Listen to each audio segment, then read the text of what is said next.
उत्तर प्रदेश पंचायत चुनाव में आरक्षण व्यवस्था को लेकर जो ये एक विषम परिस्थिति पैदा हुई है, उसका कारण सिर्फ ये है कि सरकार के द्वारा कुछ उठाए गए कदम ही अवैध घोषित हो रहे हैं। क्योंकि आरक्षण व्यवस्था, जैसा सभी जानते हैं कि माननीय उच्चतम न्यायालय के निर्देश पर 1995 में जब एक नियम बन गया था चुनावी प्रणाली में भी आरक्षण व्यवस्था को लेकर कि कैसे, चाहे वो विधानसभा हो, लोकसभा हो या पंचायत चुनाव में सीटें कैसे रिजर्व की जाएंगी, तो उसको प्रॉपर रूप से एक फॉलो किया जा रहा था। यूपी पंचायत चुनाव के मद्देनजर सुप्रीम कोर्ट में डाली गई याचिका और राज्य सरकार की कमियों पर राजनीतिक विश्लेषक अनिल मिश्रा ने बड़ी बेबाकी से तथ्यों के साथ अपनी राय दी।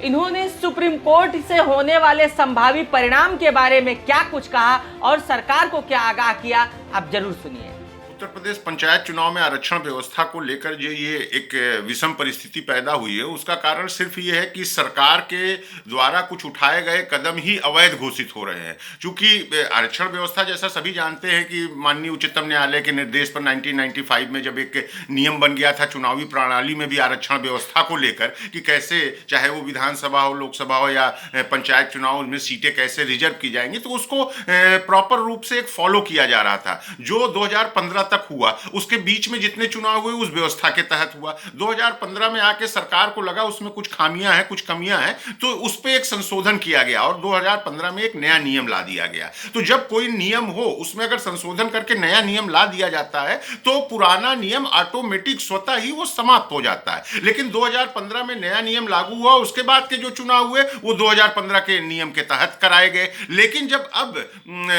पंचायत का चुनाव कराने की बारी आई, जिसमें भी कोर्ट का काफी दखलंदाजी था, क्योंकि देर हो रही थी, किसी कारणवश सरकार नहीं करा पा रही थी या नहीं कराना चाह रही थी, तो उसमें जब कोर्ट का सख्त आदेश दिया गया कि नहीं इस तारीख तक हमें ये पंचायत चुनाव का रिजल्ट चाहिए, तो सरकार आनन फानन में, चूंकि वो चुनाव कराना चाहती थी, जैसा सभी जानते हैं सभी राजनीतिक पार्टियां, खासकर सत्ता में जो रहती है राजनीतिक पार्टी, वो अपने फायदे हित अहित का विशेष ध्यान रखती है। उस हित अहित के तहत उन्होंने देखा कि शायद 2015 के नियम के तहत उनका हित अहित ठीक नहीं हो रहा है, तो उन्होंने नई व्यवस्था को दरकिनार करते हुए जो पुरानी व्यवस्थाएं स्वतः समाप्त हो चुकी थी, उसके तहत पूरे उत्तर प्रदेश में एक आरक्षण व्यवस्था के तहत सीटों का, जगहों का आवंटन कर दिया और उसके तहत चुनाव का एक घोषणा भी कर दिया कि इस तरह चुनाव होगा, जिसको लेकर राजनीतिक पार्टियों में या कानून विशेषज्ञों में काफी विवाद रहा और उसको लेकर उच्च न्यायालय में लोग गए और उच्च न्यायालय के सामने जब बात रखी गई, दोनों पक्षों ने रखा, सरकार ने भी अपनी बात रखी और याचिका जिसने की थी उसने भी रखी, तो वहां पर चूंकि सरकार के द्वारा जो 2015 के नियम कानून को दरकिनार करते हुए स्वतः समाप्त हुए 1995 के कानून का जो इन्होंने उपयोग किया था, उसके वो क्यों किया गया, उसके पीछे क्या आधार है और वो आधार के कैसे लागू होता है, इसके पीछे जो तर्क दिया गया वो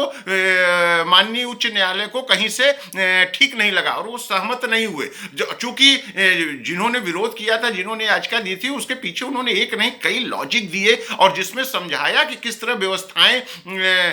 पूरी की पूरी तरह बदल दी गई हैं। तो उस पर कोर्ट का सख्त आदेश हुआ कि नहीं, इसको आप 1995 के नहीं 2015 के नए नियम कानून के तहत, जिसके तहत पिछले सारे चुनाव हुए, उनके तहत आपको चुनाव कराना है और जल्दी से जल्दी कराना है। जब चूंकि सरकारी वकील की तरफ से कहा गया कि साहब अब ये हमने पूरी व्यवस्था कर ली है और इतनी जल्दी कैसे होगा, तो उन्होंने उसके लिए 10 दिन की मोहलत भी दी है। लेकिन अब उस पर चूंकि सरकार मान गई, तो एक जैसा मुझे ज्ञात है कि सीतापुर के एक गांव के एक SC ST के शायद व्यक्ति हैं जिन्होंने सुप्रीम कोर्ट में जाके एक याचिका दायर की है कि उनका गांव SC ST प्रधान उसमें आता है और आज तक उनका गांव किसी भी कीमत पर SC ST के उसमें रिजर्वेशन में नहीं आया है। तो इसका आधार बनाकर उन्होंने दिया, लेकिन उसमें उनकी खुद ही काफी कमियां देखने को मिल रही हैं। उन्होंने खुद बताया है कि 2015 में उनके उस एरिया का नामांकन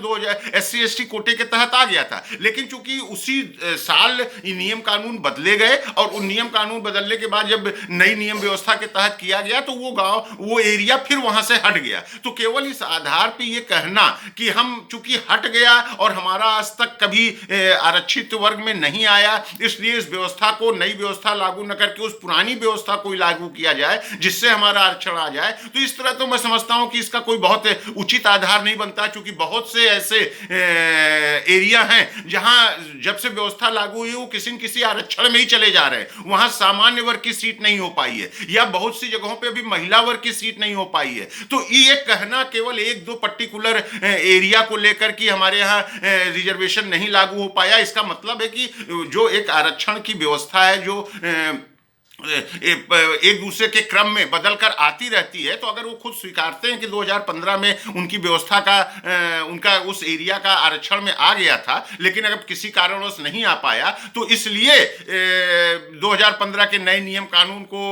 स्थगित करके 1995 के आप कानून का प्रयोग करें, तो मुझे लगता है कि कोर्ट इस पर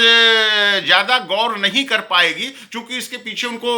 जो एक आधार है वो देना पड़ेगा किसी एक पर्टिकुलर अपवाद स्वरूप केस को लेकर। मुझे लगता है माननीय उच्चतम न्यायालय शायद इस पर फैसला न कर पाए, क्योंकि माननीय उच्चतम न्यायालय का जो व्यापक एक आधार होगा वो पूरे उत्तर प्रदेश को होगा। उत्तर प्रदेश बहुत बड़ा जिला है और उसमें पूरी व्यवस्थाओं के तहत वो जरूर आकलन करेंगे कहाँ किस तरह की कमियां रह गई हैं और किस तरह की व्यवस्थाएं और सुधार में लाई जा सकती हैं। लेकिन केवल और केवल सीतापुर के जो याचिकाकर्ता है उनके आधार पर अगर समझा जाए कि व्यवस्था को बदल दिया जाएगा, तो मुझे नहीं लगता कि संवैधानिक व्यवस्थाओं के तहत इस तरह के कदम उठाए जाते हैं। और रही बात आरक्षण को लेकर, चूंकि आरक्षण चाहे ये चुनाव प्रणाली से हो या किसी, चूंकि आरक्षण का मुद्दा इतना विवादित पहले दिन से रहा है और आज भी लगातार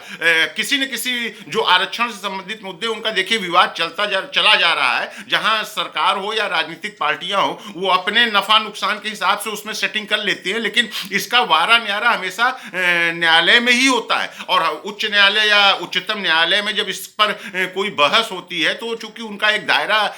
माननीय उच्चतम न्यायालय हो या उच्च न्यायालय उनका सीमित होता है, तो संविधान के दायरे में, नियम कानून के दायरे में रहते हुए ही चीजों को बोलते हैं या उस पर फैसला सुनाते हैं। तो अब ये देखना जरूर है कि उच्चतम न्यायालय किस तरह से इस याचिका को स्वीकारता है या इस पर दखल देता है। लेकिन जहां तक मैं समझता हूं कि संवैधानिक नियम कानून के तहत और जो एक व्यवहारिक व्यवस्था है प्रदेशों में या देशों में, उसके तहत शायद इस याचिका को न स्वीकार किया जाए और 2015 के ही व्यवस्था के तहत जैसा उच्च न्यायालय ने कह रखा है उसी के आधार पर चुनाव कराए जाएंगे।